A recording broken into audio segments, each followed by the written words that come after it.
And we developed a style and a language and a code, literal code, as well as on-set and on-site code that really was the blueprint for what motion capture acting is today.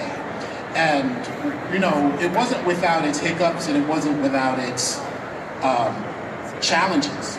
It was extremely challenging. We didn't know what was going to work, what wasn't going to work, so we just did everything. So even after principal photography was over, I was at ILM and it was me, George, and John and Rob, and we were all just trying to figure this thing out, how it was going to go, what it was going to do. When, because it was all just in George's head, you know what I mean? Yeah, I think now we take for granted a character can be all digital, 3 characters can be all digital, and there's a standardized process to it, but that must have been something you were figuring out day to day. Yeah, we all were. I mean, even Liam and Ewan and Natalie and and Jake and all of us, we were trying to figure out how believable this was going to be in the real world.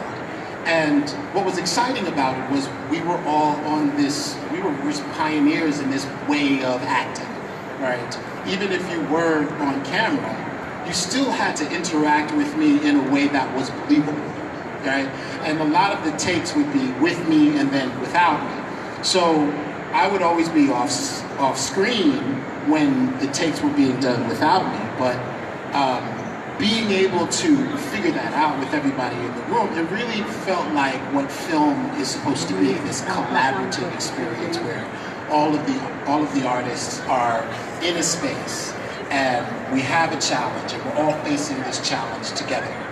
What was the first time you saw a finished clip of Jar Jar, and what was your reaction when you saw all of that work actually fully rendered and animated and completed? I went to Skywalker Ranch to sit with George in the editing room. I made it a point to like always be around George because I just wanted to like learn. That's a pro tip. You know? So I would like drive to work with him, you know what I'm saying? I would like sit behind him on set even on my days off. So everybody would be like, what are you doing here? And I was like, I don't know, nothing to do, you know? But I was really just trying to learn everything that I could. So I went up to Skywalker one time and watched George edit.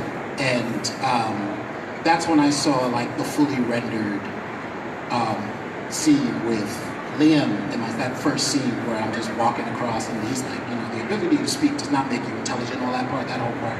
And that's what I saw in the editing bay.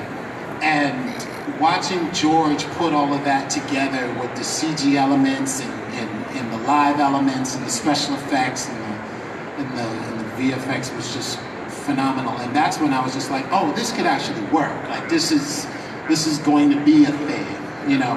The gravity of it really didn't hit me until the movie came out, you know what I mean? And the believability, whether positive or negative, made everyone realize that this was possible, right? That you can believe the character regardless of medium. And so that's when it really hit me that this was definitely a